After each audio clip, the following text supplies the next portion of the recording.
പിന്നെ ഇതൊക്കെ ആൾക്കാർ ഉണ്ടാക്കി കാരണം റസൂല് ശപിക്കപ്പെട്ട വർഗ്ഗമാണ് ട്രാൻസ്ജെൻഡേഴ്സ് അല്ലെങ്കിൽ പെൺവേഷം കെട്ടുന്ന ആണുങ്ങളെയും ആൺവേഷം കെട്ടി നടക്കുന്ന പെൺകുട്ടികളും. ഒന്നാമതൊരു വേഷം കെട്ടല്ല എന്നുള്ളത് ആദ്യം മനസ്സിലാക്കണം.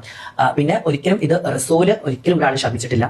റസൂല് എല്ലാവരെയും സ്നേഹിക്കാൻ പഠിക്കുന്ന വ്യക്തിയാണ്, എല്ലാവരെയും സ്നേഹം കൊണ്ട് മൂടുന്ന വ്യക്തിയാണ്. അതുപോലെ പടച്ച റബ്ബിന്റെ ഓരോ സൃഷ്ടിയും പടച്ച റബ്ബ് അത്രയും ഹലാലാക്കിയിട്ടാണ് ഭൂമിയിലേക്ക് പഠിച്ചിട്ടുള്ളൂ. അതിന്റെ ഒരു സൃഷ്ടിനും പടച്ച റബ്ബ് കളിയാക്കില്ല, അല്ലെങ്കിൽ പടച്ച റബ്ബ് ശപിക്കുന്നില്ല.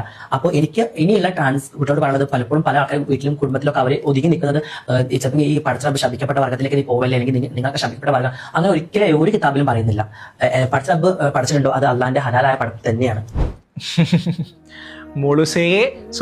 മോനുസേ, നിങ്ങൾ ആൺവേഷം കെട്ടുകയോ പെൺവേഷം കെട്ടുകയോ എന്ത് വേണമെങ്കിലും ആയിക്കോളും.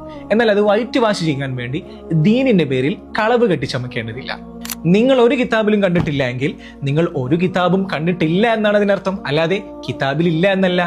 അത് പിടിച്ചോ, സ്വഹീഹുൽ ബുഖാരിയിലെ 5885 ഹദീസ്.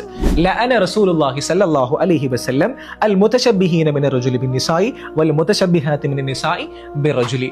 ആൺവേഷം കെട്ടുന്ന ആണിനെ പോലെയാകുന്ന പെണ്ണിനെയും പെൺവേഷം കെട്ടുന്ന പെണ്ണിനെ പോലെയാകുന്ന ആണിനെയും അള്ളാഹുവിന്റെ റസൂൽ സല്ലല്ലാഹു അലൈഹി വസല്ലം തങ്ങൾ ശപിച്ചിരിക്കുന്നു.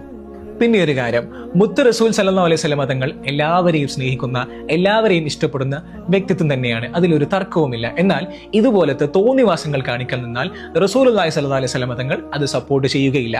ഏതുപോലെ മക്കൾ എന്തെങ്കിലും കുരുത്തക്കേട് കാണിച്ചാൽ ഉമ്മയും ഉപ്പയും ചിലപ്പോൾ അവരെ ചീത്ത പറയും, അല്ലെങ്കിൽ അവരെ 4 പൊട്ടിക്കും. ഇതൊന്നും അവരോട് സ്നേഹമില്ലാഞ്ഞിട്ടല്ല, അവർ നന്നായി കാണാൻ വേണ്ടിയിട്ടാണ്.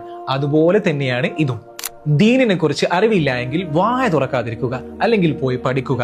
അല്ലാതെ ഇതുപോലെ ആളുകളിൽ തെറ്റിദ്ധാരണ ഉണ്ടാക്കരുത്.